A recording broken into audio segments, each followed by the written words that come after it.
quite the opposite. I did not grow up in church. I can remember being a young girl, maybe 6 or 7 at the most, and my grandmother would get me up in the morning.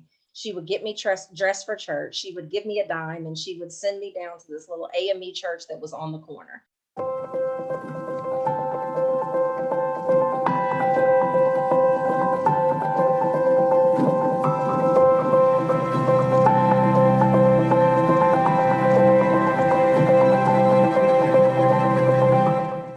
Welcome, everyone, to Seek, Go, Create. This is the place where we redefine success, leadership, business, ministry. We mash all those together, and we will be doing that today because we're going to be talking about things like disruption and destiny and God shift. I've got my guest joining me from Dallas, Texas, and she's got a great book. She's got a podcast. She's got all types of things. We'll get to her in just a moment. I'll do a more proper introduction. But before I do that, I just want to remind everyone, continue going to our website at seekgocreate.com because we have so much free resources, so much stuff there, so much information.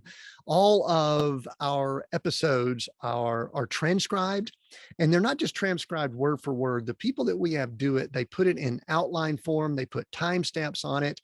If our guest and I mention a book or resource or video or movie or anything, they will actually put a link to it. All of that is on our website. Plus, there's some other opportunities there for you to get some free resources that we offer. Make sure you visit seekgocreate.com. Today, I've got Shayna Rattler as our guest. She is the founder, listen to the name of this, of the God Shift movement. What a cool name. We'll talk about that. She's a prophetic minister, author, and speaker who empowers individuals and organizations around the world to experience a God shift that moves them into greater destiny, expectancy, and possibility. Man, those words are awesome. Shayna, welcome to Seek, Go, Create. That girl sounds pretty cool. You want to hear from her? I'd like to hear from her. Well, you're going to get to, for the next 60 minutes plus, you're going to get to hear from her. I'm excited to talk to her too. Shayna, welcome. First question I like to ask, if you and I don't know each other well, I feel like we're going to connect real well. I kind of know a good bit about where you're coming from just from reading your book, your podcast, things like that. But let's just say we meet somewhere and don't know each other, and I ask you what you do. What do you usually tell people? I transform Christian lives from the page to the platform. Whoa, say that again. I need to hear that again.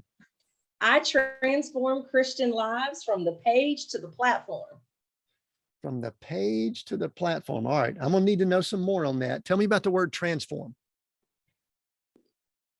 Information is good, Tim, but information is not good if you can't do anything with it. And I'm a big proponent of transformation. And the only way we can transform is if we can apply information. And I believe pastors, and I can talk about preachers because I'm one of them myself, but I believe sometimes we don't do our congregation much good because we tell them all these ambiguous things like surrender, get in his presence, walk with the Lord, but we don't tell anybody how to do any of that. So we get preached happy on Sunday and like, woo, I'm going to walk with the Lord. And then on Wednesday, you realize, am I walking with him? How do you walk with him? And so I'm just a big person that is, I'm going to give you information, but I'm going to give it to you in a way that you can actually implement it in your life, because I think that that's the only way that you can really have transformation. Yeah, that's good. All right. So you brought it up. So we're going to go there. We don't always get what we need from our current church environment, culture, or whatever. And I'm not one that beats around the bush. I can be critical. I'm a minister also. And, I love God. I love God's people, but sometimes I don't love the religion that we try to weave in and out of it. So what are we doing in our current church? How do you assess it and all that? And why do we have the need for people like you and me to help people transform outside of those buildings that are 501c3s that have the word church written up on it? Yeah.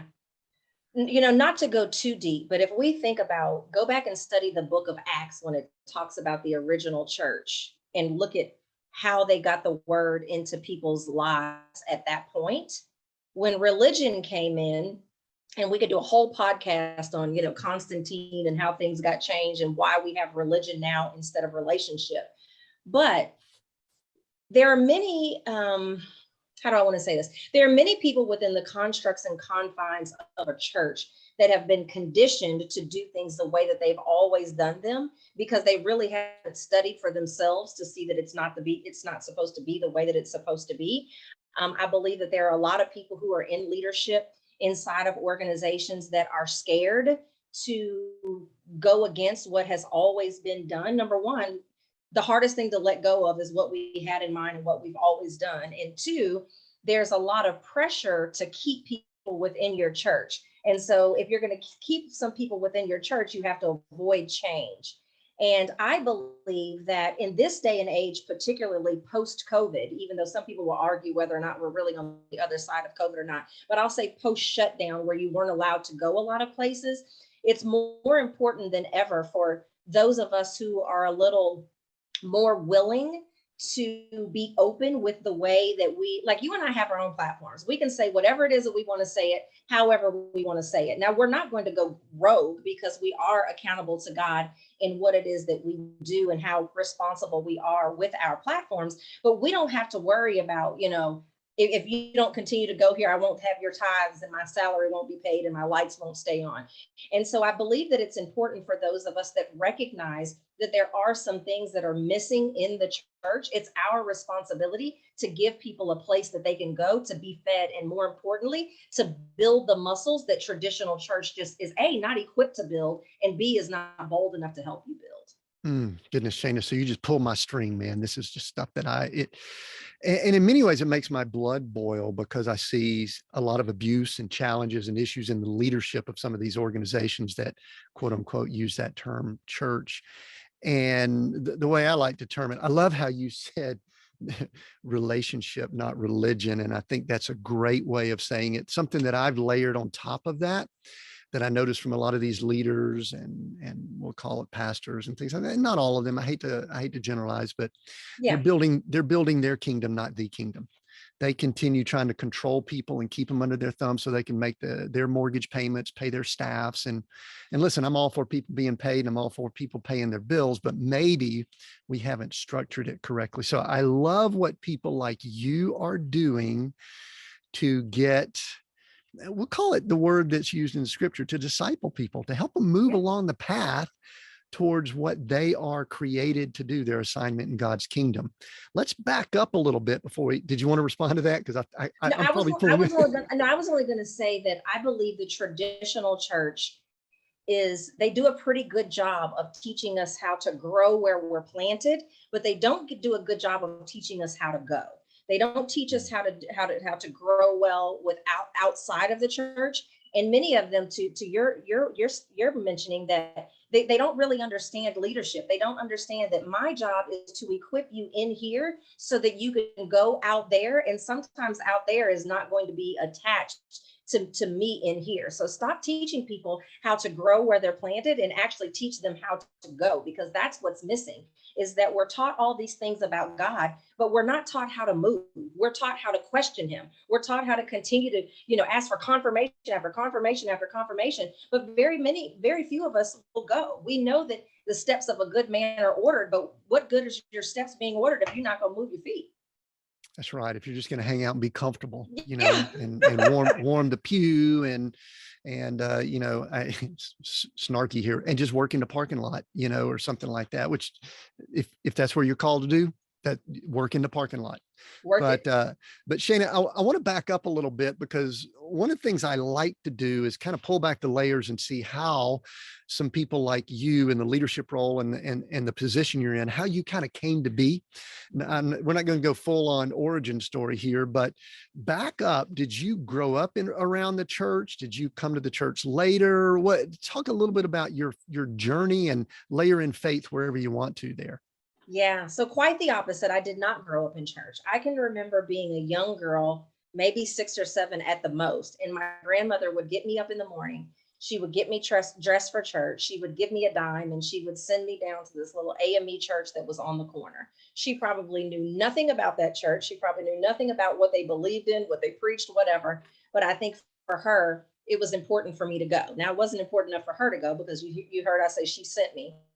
And although I would hear my grandmother, I spent a lot of time with my grandmother. So my parents separated when I was 6 years old and my dad got custody. You don't hear of that very often, and you definitely don't hear of that very often in the Black community, especially if the child is a girl. And so, since I was raised by my dad, I spent a lot of time with his mother, who was obviously way older, than I was. And although I would hear her pray at night before she went to sleep, and I would hear some little colloquialisms, about God, that was pretty much the extent of it. So I didn't grow up in church. And when I was in the fourth grade, there was a family that moved to town that really gave me an inside look at what it means to live for God, not just what you do on Sundays, but really to live for God, throughout the week. But even with that, if I wasn't at their house, I wasn't in church. Fast forward to high school, my boyfriend's mom would pick me up on church on Sundays, and I would go, but I don't even know that I was paying attention. Can't even tell you what the pastor looked like. So I didn't really get serious about seeking God for myself until my 20s. And then I wouldn't get what I was called sold out, like to actually live according to what it was that I was hearing, until I was in my early 30s, which was interesting to me because when the Lord called me to ministry, I thought, but I didn't grow up in church. And if you didn't go up in church, you didn't go to Sunday school. If you didn't go to Sunday school, you don't know the stories. And if you don't know the stories, how are you going to help anybody do anything? Yeah, So but that was kind of my path, like send me to church with a dime. Why do I have to give them my money?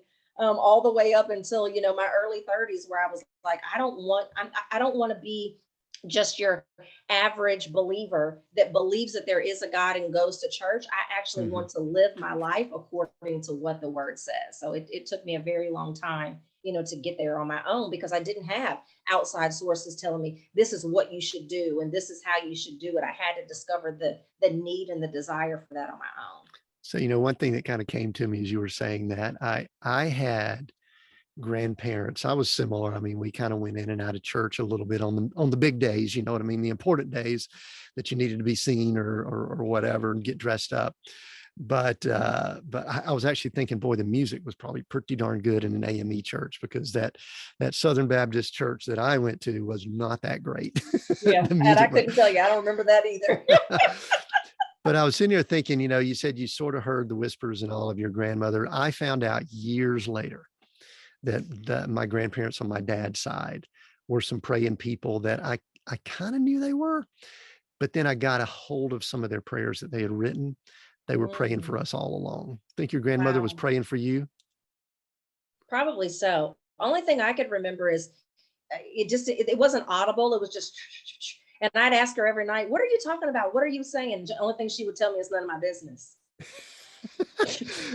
That reminds me, one of the funny stories I've got. My grandfather on my mother's side, around the table Thanksgiving one time, my grandmother asked him to pray. His name was Olin, and he was praying kind of like, kind of a mumble.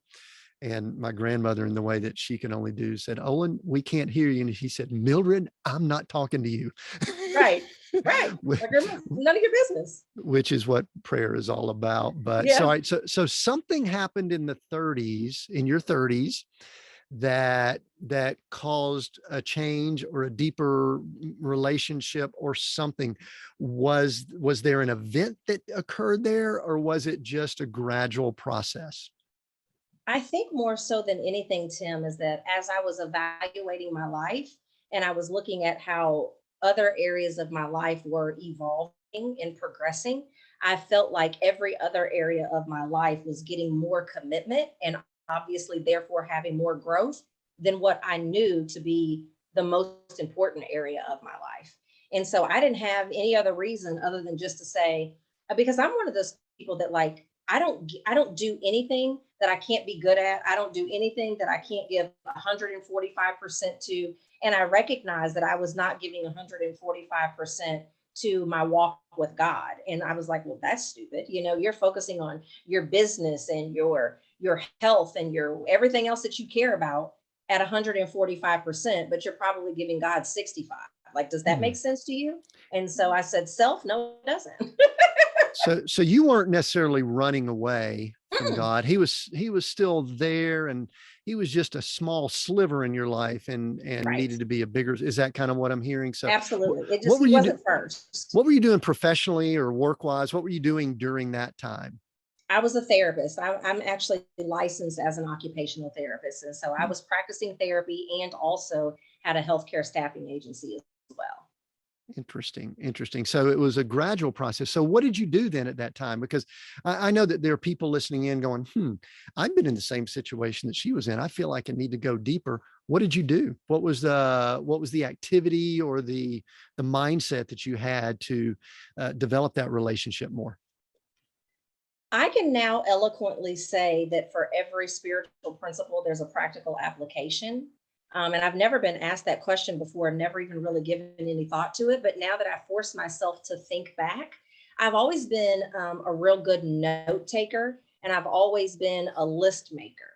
And so I would think back to I'm taking these notes as either people are preaching or I'm listening to something, online and I'm writing things down, but I don't ever go back and look at it. And so I just started saying, like, I don't really know what to do. I mean, I already pray and pay tithes and like some of the basic things that we know to do. But I thought, well, what if I would just go back and actually look at the stuff that I wrote down and begin to implement those things in my life, just like I Hmm. would do if I was at a business conference. I would write down, steps of how to do something. And then I wasn't even off the plane yet, and I was already implementing those. So I had to just say, well, listen, you're going and you're writing all this stuff down. You've got drawers of notebooks that you've been writing stuff down. What would happen if you just started with that? What would happen if you just went back and looked at some of the things that you wrote down and actually did those things? And I just kind of did that until number one, it became a habit. And then number two, until I developed, some more tools to use. Yeah, so that is fascinating for those of us that are note takers and go to conferences and all, to actually apply the things that we what a What a radical token. what a radical What a concept token. here. Oh my gosh, people are going, oh my goodness, their heads are exploding right now. Yeah. So just a little bit deeper, because this area of how we grow spiritually, to me, is the power that most Christians, it's the transformation that most Christians are missing. And I'm pointing to my notes over here where I took notes when you were talking earlier and you said that you transform people from the page to the platform. So that the transformation that you went through, there were probably some regular habits that you took from those notes and began applying. What were some of those things? And some of those rhythms could be different now, but what was that early in that growth time frame? Like I give you an example. I remember one of the things that I did that helped my growth was I started reading a chapter from Proverbs every day for the day of the month. And I look back now and I'm going, that was pretty basic, Yeah. but it was pretty substantial in my growth. Anything like that that you have that's like a tip that people are going, ooh, that would be awesome. I don't know that I could pull a specific tip from that standpoint just because I was whatever the paper said, I kind of did it. But I think that in and of itself is a revelation. There's things that we have to do. What I say to people now is that we have to recognize that we have a role in God's will for our lives. Think about anytime you've ever been part of a project, right? You're on a team and you're in a project.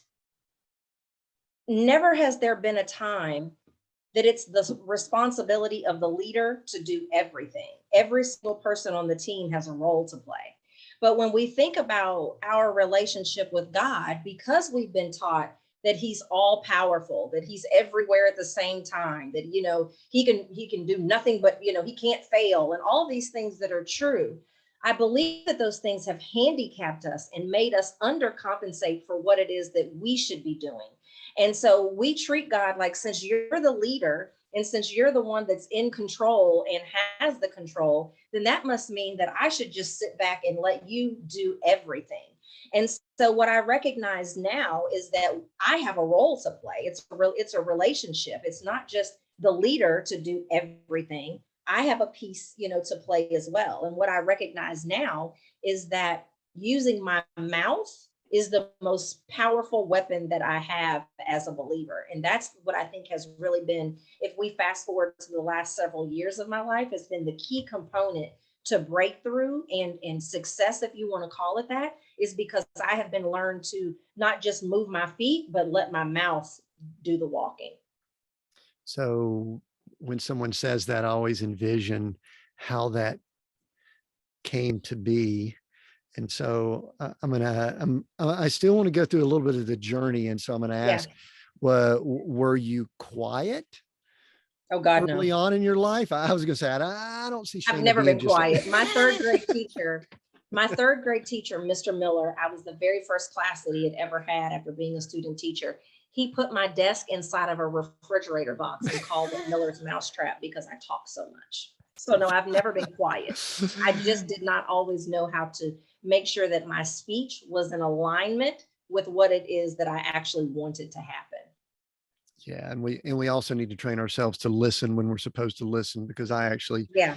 kind of have that, we'll call it superpower, but our superpower could also be our kryptonite if we, if we don't use it in the correct way. Yeah.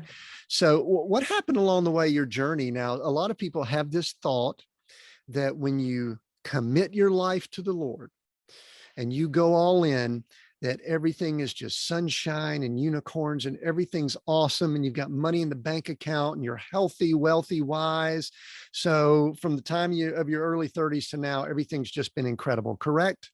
I wish that were the case, but it probably has just been the exact opposite because, Ooh, tell us about it. Tell us I'm about a it. bigger threat now. You know what I mean? Like I read somewhere online a couple of years ago and it said thieves don't break into empty houses. Hmm. And so I'm leery of a person that the enemy never attacks them. I'm leery of a person that never has trials in their life, especially if they're telling the truth. Some people want you to believe that they've got it all together and that nothing ever goes, wrong in their life and that their children are perfect and they always have more than enough and whatever. But I'm leery of a person that never experiences any level of trial because I'm thinking the reason why Satan fights us as hard as he does is because we're a threat to him and we're a threat to the kingdom of darkness. He would much rather us just continue to do all the things that we shouldn't be doing and believing all the things that we shouldn't believe because he has a better opportunity to use us. So no, absolutely not. I've never been in a season of my life where I haven't had what I needed. I haven't always had what I wanted. And very seldom, if ever, do things go exactly the way I wish that they would go. I mean, even at the time of this recording, I had a house that went up for sale, an investment property that went up for sale that was supposed to close September the 27th. They promised me a 3-day close. At the time of this recording, it is October the 27th, exactly 30 days later. And I'm on my second buyer and still have not closed and have turned my phone over because I'm sick of seeing the emails and stuff that are going back and forth. And for all intents and purposes, this should have been a 3-day close. So no, things have not gone exactly like I would want them to, but I now have a better understanding of trusting God through the process and realizing that almost always when we look back, we see why things had to happen the way that they did. I heard someone say recently, Tim, that, when people say God hasn't answered my prayers, he always answers them. He just doesn't answer them the way that we think he should or that he would. Yeah, and I think one of the things that we could go back to what we talked about earlier with church and a lot of it, this is the Americanized or first world Christianity, and that is this thought that everything's perfect, everything's awesome. Yeah. I've said this before. I spent some time around a prosperity gospel, hardcore prosperity gospel message, and I believe in prosperity. I really do, but in general, the entire American experience is prosperity gospel. We think that life should be comfortable, it should be easy. And what we've learned over the past few years is that that is probably not the case. I think we're really tested during times when it's really tougher and more challenging. Yeah. So all right. So Think back to what I said when we first got on the line. You asked me how I was doing. Do you remember my response? I don't think I do. Tell me again. I said I'm grateful. And that's my response, regardless of what my circumstances are. When someone asks me how I'm doing, my response is always I'm grateful, because regardless of what I see with my natural eyes, I try to always remind myself of what it is that I see with my spiritual eyes. Regardless of what my current circumstances are, I still have so much in spite of that to be grateful for. And so sometimes that's as much for me as it is other people. Like I'm not one of those people that, how are you doing? Oh, blessed and highly favored, just because you think it sounds deep. That's more for myself. How are you doing? Yeah. I'm grateful. Now, the truth Yeah. of the matter is that before we got on the call, I was having to have a conversation with somebody about like, why did you not just do what it is that you wanted to do? So when you asked me how I was doing, I could have been like, oh my God, these people are not doing, I'm grateful. I'm grateful. Yeah, and I appreciate you sharing that because, those of us that have been around the real estate business and investing and things like that, we know at times how frustrating the delayed closing could be. My joke used to be when someone said we plan to close by the end of the month, my next question was, which month are you referring to so that I can make note of it? Because I would like to know which month instead of this month. Is it some other month? So My buyer got to the closing table and decided, oh, you know what? I don't think I can pay this for it. The day of closing, at the closing table, you know what? I think I should offer $25,000 less. Really? Now, mm, today?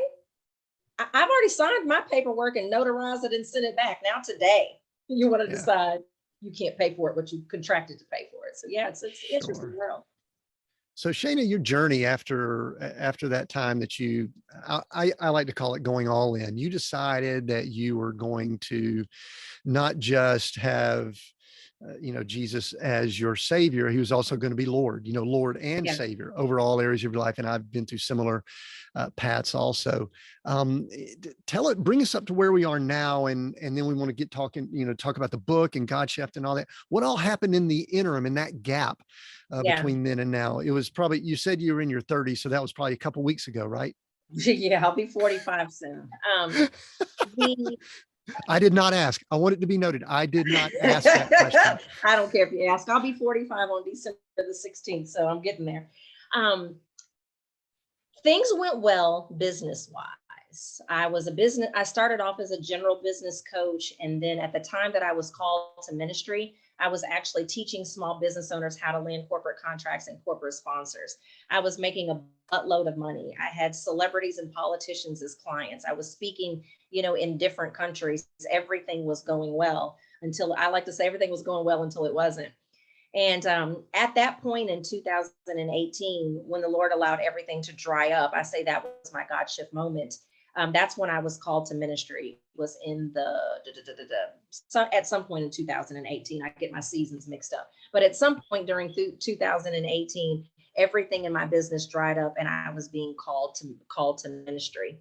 Wasn't sure, what that was going to look like, because if you remember, I had forgotten the scripture that says that the Lord doesn't call the qualified, that he qualifies the called, because I came up with all of the reasons why there was no way that he could use me in that capacity. The main being what I shared with you in the beginning is that I didn't grow up in church, and I didn't, and even though I know scripture and I know that it's in there, I don't necessarily, even to this day, I don't always know exactly, where it is, but I don't know the stories. Like, nothing drives me more bananas than to be sitting and listening to a preacher like, y'all know the stories. So and so went up and came down. Hello, no, I don't.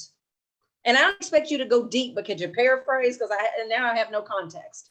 And so I looked at like, Lord, how are you going to use me to minister to somebody if I don't even really feel like I know the stories? Like, the Lord just chastised me and said, well, if the stories is what you don't know, go learn the stories. And I got a Bible for children book. Just learn the stories. Like, if that's the only thing that you feel like is standing in the way of what I've asked you to do, is that you don't know the stories, there's a whole lot of resources out there where you can learn the stories. It was just ridiculous. And so in Mhm. 2018 is when I accepted the fact that I was being called to ministry, and that the skills and the gifts and the talents that the Lord had given me, that I had been using to build a marketplace for so many years, that, hear this, he wasn't asking me to change a whole lot about who I was or what I was doing. He just wanted me to use it to now, be able to build his kingdom. And that transition came straddled between the year of 2018 and 2019. So did you shut down all the business, or did it shut down? I mean, we had our businesses shut down on their own without me trying very Yeah. hard. Did you shut down those? And this is the question that a lot of people have, is like, okay, so all of a sudden now, did the money start coming in from ministry, or was it just a transition? Was it just a transition into something a little bit different? What did that look like?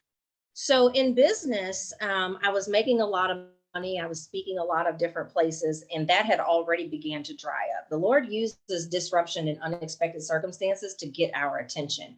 Yep. And, for those of you who are listening, if you have children, especially those of you who may have more than one child, what's going to get your children's attention. And so he knew that if he was calling me to do something different, he couldn't allow. So when I say it dried up, it dried up. In June and July of 2018, I put my mortgage on a credit card. And so I had gone from, by April, I was usually always at six figures. And now here we are, June and July, and I don't even have enough money to cover my basic expenses. And so in the book, you've read it, the very first thing the book says is, what the hell is going on? Because that's what I found myself doing. But here's what's crazy is that right prior to that, it had been prophesied to me that it was time for me to write my next book. Now, disclaimer, every time I write a book, I say I'm never writing another book, and I'm now writing another book. And so I had just spent $32,000 on the launch of that book. Yes, I said 32,000. The Lord told me to write the book. I wrote the book. I spent $32,000 to market it. And right after that was when he was like, I'm calling you to ministry. I was like, wait a minute, I got all kinds of questions, bro. Like, you told me to go write this book. I spent all this money on this launch. Now you want me to go do something else? Like, that's how I talk to God. And so no, everything dried up in the business. So by the time that I had accepted the fact that I was being called to ministry, there wasn't anything going on in the business that was even worth trying to put a lot of oomph behind. So it was kind of like, it was good. I didn't have to even focus on that at all. The good thing for me is that I'm a licensed occupational therapist, and as healthcare workers, we're always going to be in need. And I had always kept my license up. So it was nice for me to be able to pick it up if I needed to pick it up, put it down if I was able to put it down. And so what I did is during the transition between closing down my business and really ramping up in ministry, I just filled the gap by practicing therapy. So no, it wasn't a smooth transition in terms of, you heard me say earlier, the hardest thing to let go of is what you had in mind. And I had a whole lot in mind that I was going to do, in this corporate attraction space. And so I begrudgingly said, well, I guess I got to pay my bills. I guess I'll go treat some patients, poor patients.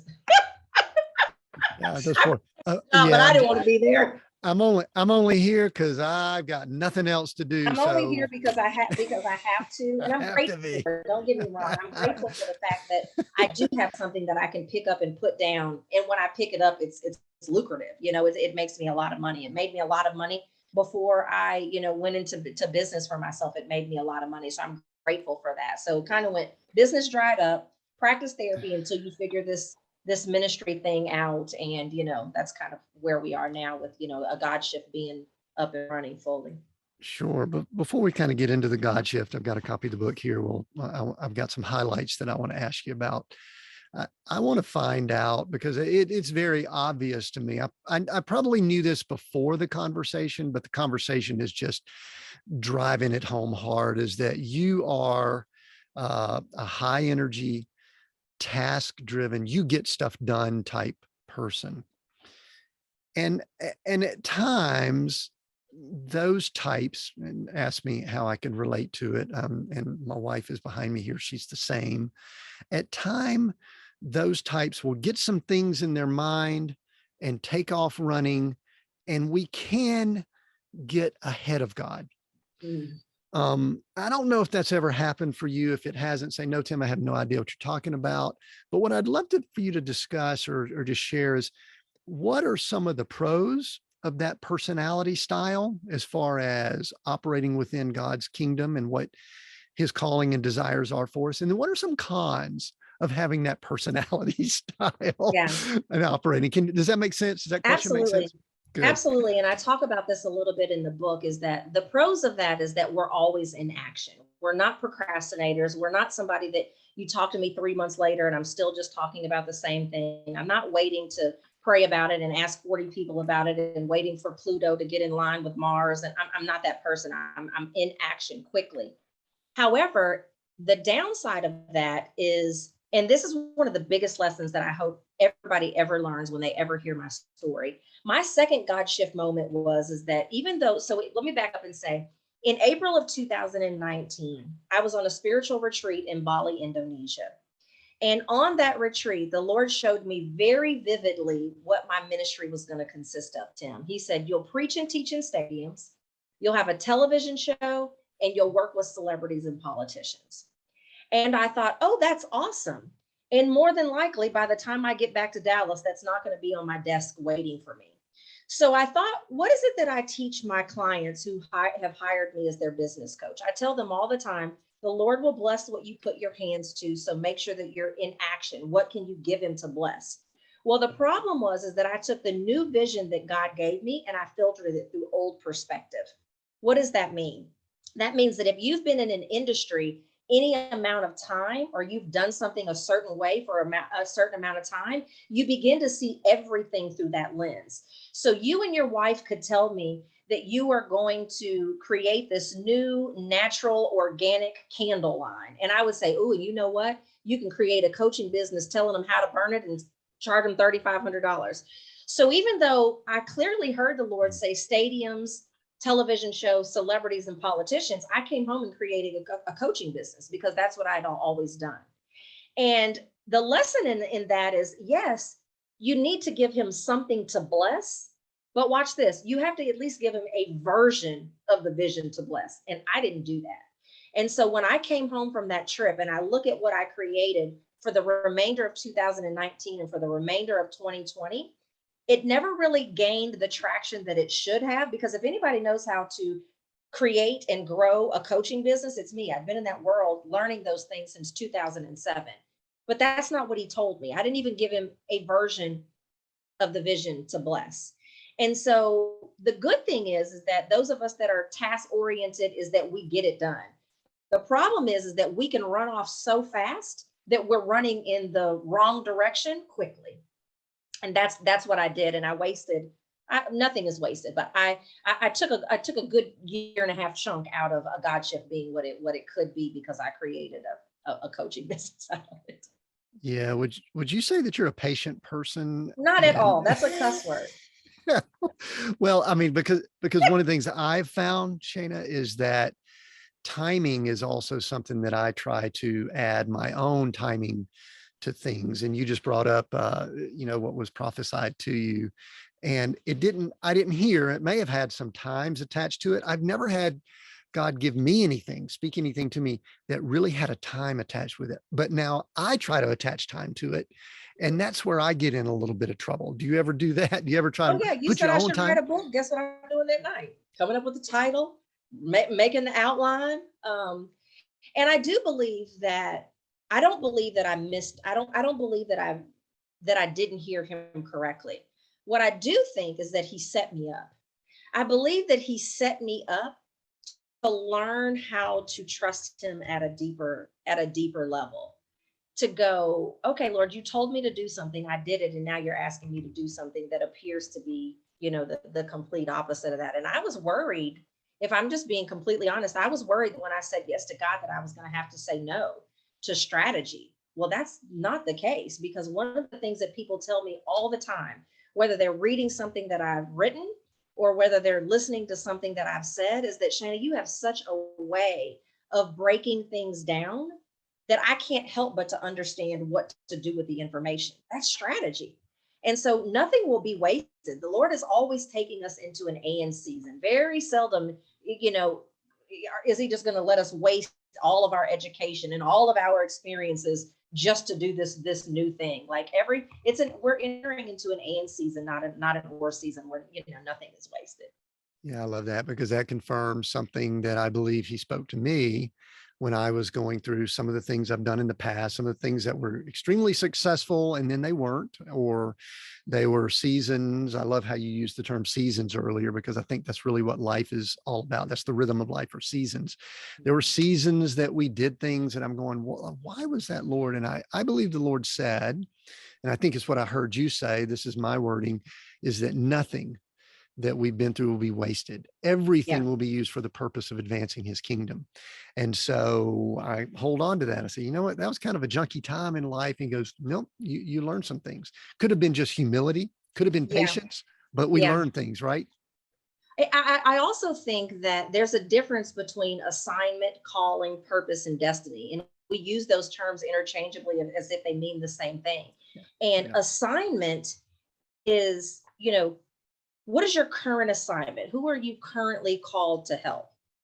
if I look back over my life from preteen of volunteering at a nursing home and some of the things that I did in that capacity, to business coach, to to therapist, to business coach, to now, being in the faith-based space.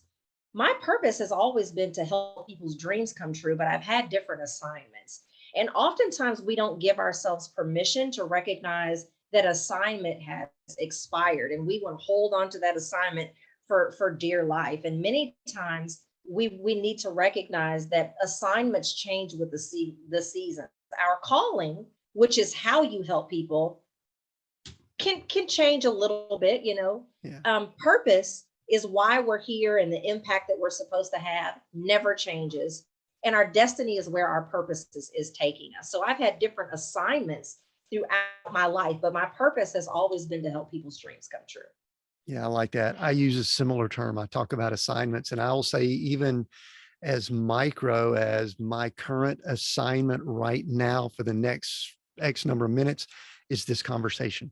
Yeah. It is whatever he wants to do with this conversation. So let's do a little bit of a shift. I've got the book right here, A God Shift, Okay. No that pun intended. that I've read. Yeah, and great book, A Divine Move from Disruption to Destiny. Give us a little bit of the formation. So somewhere along the way, this term God shift occurred, which is a great term, by the way. How did that materialize? Where did that come from? Now there's podcasts, there's books, there's other things related to it. How did that come about? Yeah, so I'll start by saying, what is the definition? Because, like yourself, when people hear a God shift, they're like, oh, that's cool. But of course, they have no idea what it means. So, my definition of a God shift is the moment a disruption in your life collides with God's purpose and moves you into a greater destiny. It came about at the end of 2020, because if you remember, I said in 2019, the Lord showed me very vividly what my ministry would consist of, but I came home and created a coaching business out of it. So at the end of 2020, I did what all good business people do. And I say, well, what needs no pun intended, what needs to shift for the next year? Do I need to recalibrate my message? Is it the audience? I just knew that what I had created over the last year and a half was not really, I didn't really love it. And I felt like it was too small for me. I really felt like the anointing on my life was so much bigger than what I had created. And so I spent probably 3 days leading up to the very end of 2020 with legal pad pieces of paper balled up around my entire house, because everything I wrote sounded a lot like what I'd already created. Everything I wrote, I didn't love that either. So these papers are all over my house. I called on two of my best business friends and I said, listen, y'all, I know that everybody is gearing up for New Year's Eve, but could I please get the two of y'all on a Zoom for 20 minutes? I need some help. So we get on that Zoom, and an hour and a half into the 2.5 hour conversation that was supposed to be 20 minutes, I told them, I said, I didn't know to word it like this at the time, but I said, I'm looking for something that is like worthy of a movement. Like, I'm not looking for a tagline. I'm not looking for a program, but something is not working. And so one of the girls on the line, she looked at me and said, like, only she can, like, well, what did God show you? And so she's like, well, dummy, why don't you create that? And so the getting of that understanding, I said, well, you know what? I was like, I've been saying to people for the last year and a half, like, if you're going to get on the other side of whatever is that you're experiencing, a God shift is required. And she goes, wait, stop. That's it. A God shift. Like, you help people experience a God shift. Well, they're in the middle of a God shift, but what you do is teach them how to respond so they get where it is that they need to be. And for some of us, it's, what do we need to see? What do we need to learn? For many of us, it's where do we need to go next? But I believe that so many of us are pursuing the wrong place, whether that's a physical place, in our relationships, in our mindset, anything that we're putting energy into, Tim, that is not on the path that God has planned for us. He's so committed to the results in our lives that he's going to use whatever he has to shake us up and get our attention. But that attention is an invitation. That disruption in our lives is an invitation to the next level of destiny that awaits us. And so she said, it's a God shift. This is what a God shift is. You know the framework and all of the things that they need to do in order to partner with God to get to where it is that he's taken them. And from that night, in true Shayna fashion, I trademarked, or started the process to trademark it. I rebranded the podcast. I started that book that's in your hand. I started creating the television show because that's what Shayna does. She gets an idea and pew, off to the races. And so it's going well. It's gaining traction. I think it's important for us to realize that, like I said earlier, we have a role in God's will for our lives. So if you are experiencing disruption, if you are experiencing unexpected circumstance, don't look to God for everything he's going to do. Look to yourself and say, what is it that I also can be doing in order to partner with God to go where he wants me to go? Yeah. And I appreciate you giving the definition, because one of my highlights that I've got here I've got the physical book, page 8 is your definition. And the thing that I like about it, and you may have brought this up, is that to become the person he needs you to be. And I think this is an important add on here, in order to accomplish what he needs you to do. I think many times, it's going back to our earlier conversation, we think it's what we need to do, but it's what he needs us to do. I do have a question, and I can't recall if I highlighted this somewhere or not. I love that you referenced Matthew 6:33, one of my favorite scriptures. But how do we know if something is an attack, a new season, a disruption, a nudge from God? Yeah, I don't know. Us just messing up. Is there any way to discern or know that, or do we just go with it? Yeah, a little of both. So I had a spiritual father of mine this time last year introduce me to a concept that I think is phenomenal. Just to give you a little context, I had opened an assisted living facility and ended up having to shut it down because I found out that the state was 2 years behind on licensure, and I didn't have $10,000 or $12,000 a month to spend every month for 2 years until I got licensed, right? And so he says, we always want to blame everything on an attack of the devil. He said, sometimes we're under attack and sometimes we're under alert. He said, you have to know how to discern the difference, pray and ask God to show you. But he says, if we're under attack, then obviously we fight. We're not going to just give in to what it is that the devil is trying to do in our lives. He says, but other times we're under alert. And when we're under alert, that is by God. Anytime either there's no grace on something that you're doing or the grace has ran out, it's usually because we are either outside of God's will or outside of his timing. And so, but with that being said, and I just did a reel on this on my Instagram a couple of days ago, and I said, if you really want to know if what you're hearing is the voice of the Lord, you can do that by staying in his word and communing with him through prayer. But sometimes we don't have to know. And what I said was, I was like, okay, no, wait a minute, before you, stone me. Sometimes we don't have to know, because if we have been praying for something and we know, what the word says, and opportunities are arising and messages are coming up and people are saying things and we're passing billboards that are in alignment with whatever it is that we've prayed for or with what God's word says, let that be enough for you to move forward, because I think God is a great GPS. And, if I go left when I'm supposed to go right, he knows how to reroute me and get me on the right thing. So don't stay so stuck and in inaction because you want to go through this whole algorithm of how do you figure out whether it's God's voice or is it my voice? Is whatever you're hearing or thinking, is it against the word of God? If the answer to that is no, then just move and see how God responds. Yeah, so yes, sometimes we can know what it is, and then sometimes we don't have to fully know. Can you be 5% sure? Like, let that be enough. I think that's so powerful, because it speaks to the thing that some personalities desire, and that is they want control. Yeah. And they want to be in charge, and they want to know the answers, and we want to know what it's going to look like, not just today, but tomorrow and steps down the road. And I think it's just a reminder to me, maybe to you and others, is that God is God and we're not. And that he is the one that will lead and guide us I love, like, your definition here, to accomplish what he needs us to do in his timing and those things. Recognizing that he's the one that's responsible for the how. The how is none of our business. we don't have to know the how. And two, we don't have to know the how that's way out into the deep yonder. Like, find out what you need to do for the next step and let that be enough. Like, I think it's Psalm 119 and 105 that says, that the word is a lamp unto our feet and light unto our path. Nowhere in there, my Bible, I don't care what version you look at it, it never says a light into the distance. Do we need to know the But why? Do we we need to know stay the stuck why? because we can't see into the distance. It's like he didn't promise you that. He said, I'll light your path. Take a step. Yeah. I'll Do we light your need to, path. It's a step. do we need to know the why also? I'm just sitting here thinking, wonder if we need to know the why also. I very seldom do I understand the why until after the No. fact. Yeah. No, I think the Lord's Very told me, he says, there's always a bigger picture, Tim. And I'm going, but I want to know the bigger picture. And he goes, you can't handle it. You can't handle the Yeah, bigger I'm picture. like, do you really?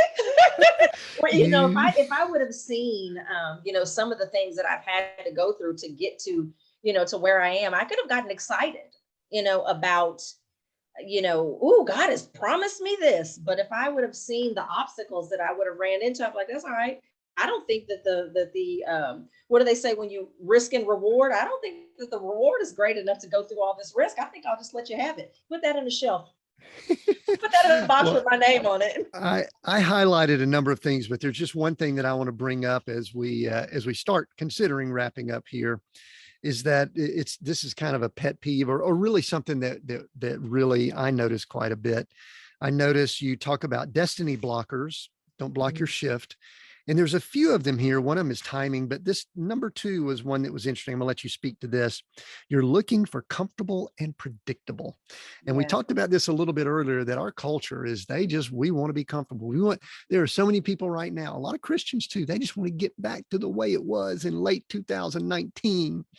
We need to get that old pandemic out of the way so we could go back to our comfortable life. And, my message is, this is my Georgia coming out in me, that ain't happening.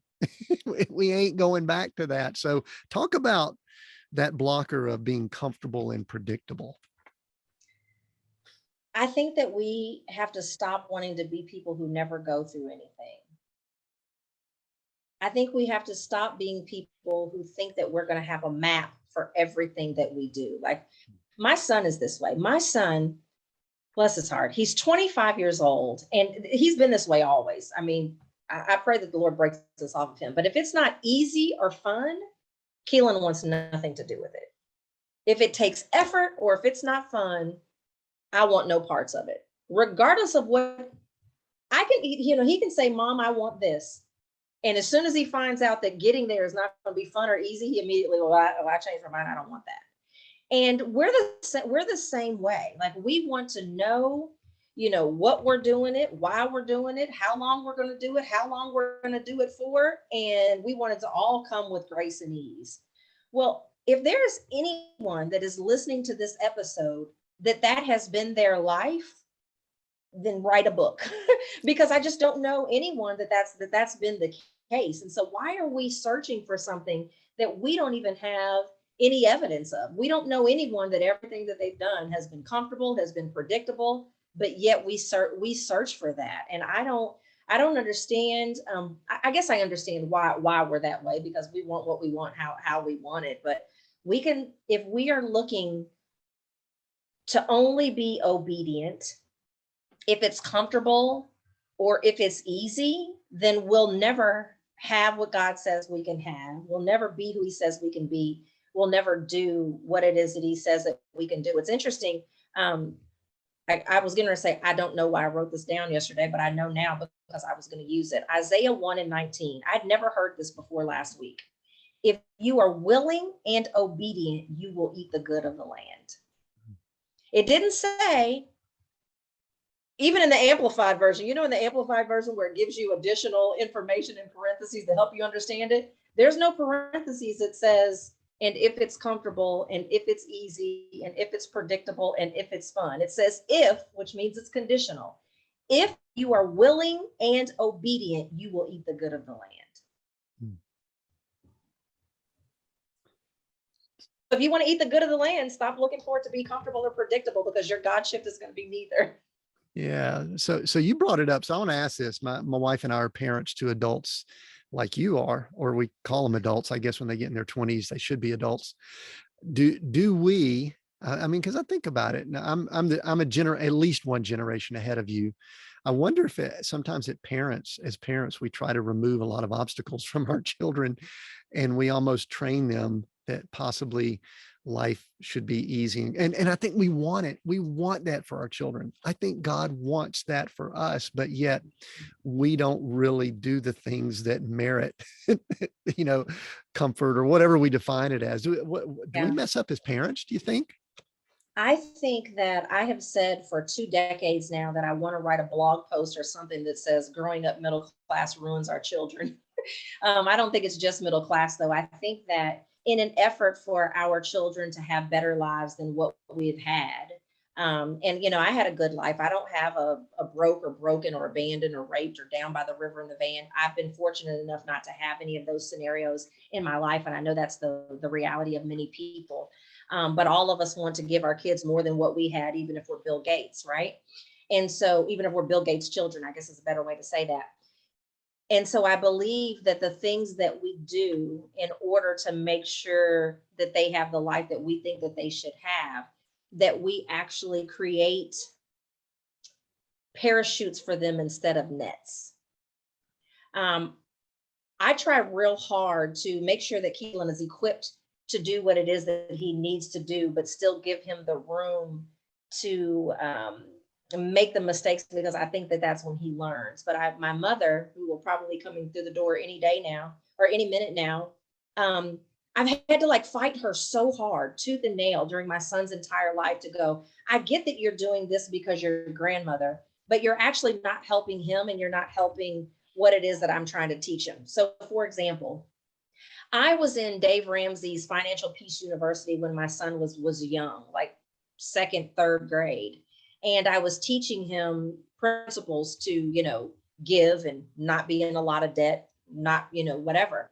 And so I would tell my mom all the time, you keep going to the store with him and getting this because he says, I'll pay you back. You're teaching him to rely on credit and debt when I'm trying to teach him to only buy the things that you have money for. And so that's a very long way of answering the question, is that yes, sometimes I think in an effort to give our children a good life, that we don't recognize that sometimes they have to go through, sometimes they have to fall, sometimes they have to bruise themselves, sometimes they have to have scrapes and cuts, because if we're always trying to find a way to save them from themselves, they never learn anything. And then, God forbid, we leave before they have their light bulb moment. And then they're like, oh, where's my safety net? Where's my safety net? Well, the bottom line is very similar to you and me and everybody. We've got to walk our own path, and that own path should move towards where yours did in your 30s, mine did in my late 20s, is a relationship with our Father Creator. It's interesting. Something came to me. I just want to bring this up, and then we're going to do a couple things to wrap. I'm a grandparent now. I've got 2 granddaughters, and I will tell you, it's one of the most incredible roles I've ever had. It is the most incredible role I've ever had in my life. And one of the things I thought about while you were saying what you said about you and then your mother, because you know what? She knows he's not going to pay her back. He's not going to pay her back. And she wouldn't take it if he tried. And she wouldn't take it if he tried. I'm sitting here going, I wonder if God's desire is to function like a grandparent, but the way we act and the way we aren't obedient, he's got to treat us like a parent. And I haven't thought that out much, but any quick response on that or anything? I mean, because I'm sitting here going, man, grandparenting is so awesome. Maybe that's probably what God really wants. He wants to give us everything and do all that. But unfortunately, because we're immature, we can't handle it. He has to treat us like a parent. What do you think? I think, to your point, I've never thought of it, but now that in the short 20 seconds that I've had to, I think you're absolutely right. He's like, oh my gosh, like I have a cattle upon 1,000 hills, and everything that you want, I want to give you. But number one, if I did, I would ruin you and you would really be a brat. And I'm tired of being a brat enough as it is. But number two, it's like you have put me in a position where my hands are tied. I did an Instagram live training a couple of hours ago, and I gave the 6 reasons why God may be allowing a door to be shut in our lives. And go listen to it if you want to. But yeah, I think sometimes he's like, no. I have to make sure that I either don't open this door, or I have to make sure that I shut that one. And here's all the reasons why you've made me do that. And here's all the reasons why I recognize that it's for your good for me to do that. Yeah, that's good. We'll meditate. Yeah. We'll think on that a little bit more. So Yeah. Shayna, what do you want people to get from the book A God Shift, or the podcast or TV show? What do you want them to do or get from that? Yeah. We've talked a little bit. I actually have a free guide that people can get that, keeps them from, you don't even have to buy the book. It's called When God Says Shift. And we talked a little bit about one of the four shifts. Well, let me back up and say, I talked about the fact of, I believe that God uses disruption to get our attention. And then after that, it's kind of like, now, how do we respond to that? And we talked, there's four shifts in this guide that really teaches you that these are, regardless of what you're shifting from and what you're shifting toward, these are going to be the four shifts that are required regardless. And we talked about one of them a little bit. You actually did, about, being versus doing, and, focusing on who it is that we need to become versus what it is that we need to do. And then there's three other shifts in there as well. And they can get that at godsayshift.com, godsayshift.com. But the biggest thing that I want us to take away is the fact that we actually have authority. In the word, it tells us, I believe it's John 14:12, greater works than these shall you do because I'm going to the Father. So basically, God, Jesus was saying to us, like, I'm about to go. God is already in heaven. I'm about to go sit at his right hand. And now I'm leaving the Holy Spirit and you here to finish everything out. And so while we're waiting to see what God is going to do next, he's saying, no, I'm waiting to see what you're going to do with what it is that I've already given you. And so I think that some of the reasons why we don't overcome adversity, grow our faith, and have our dreams come true at the level that they really could is because we, number one, don't recognize that we have authority, or two, we just haven't properly learned how to build the muscle to walk in that authority. And so get the guide, it'll change your life. And the moment that we recognize that we have a role to play in God's will for our life is the moment that everything changes. Yeah, that's good. And I appreciate that resource. We'll make sure that's included down in the notes. That leads to the question I was about to ask. How do you want people to connect with you? They've listened in, they've gotten good info, enjoyed this conversation. Where do you want them to go? Get the book or anything like that? And then I've got Yeah. one more question as we wrap up. So I made it super simple. Everything is a God shift. So, you can go to a godshift.com and it's going to tell you what the social media is, what the podcast is, but it's all called a God shift. So I would say that if you're on social media and you're on Instagram, please follow us at a God shift, because that's where I am the most active. That's where I talk the most, post the most, do whatever. But get the guide, because I don't really want you just going and getting a bunch more information. I actually, you remember what I said in the beginning is that I transform Christian lives. So I really want you to get into transformation. So the best place to start is to get that free guide and begin to implement those four shifts in your life. And again, it doesn't matter what you're shifting away from or what you're shifting towards. Those are going to be the four shifts that are required. And so I want us to be in doing, not just in, getting more information. But you can always follow me on Instagram at a God Shift. But yeah, go get that guide at godsayshift.com. Yeah, good. We'll include that down in the notes. Shayna, we are seek, go, create. I'm going to let you pick one of those words over the other two and tell us why as my final question.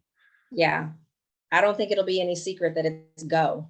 We've talked a lot about on this podcast, like they teach us how to be planted, but they don't teach us how to go. We pray, oh, Lord, I know you're ordering my steps, but we don't move our feet. The only way that you can get traction is to be in action. And so find out, where is it that you need to go next? And it's not always, a physical place. Where does God need you next? Where does he need you in your mindset? Where does he need you, in all of the different ways, and go? Because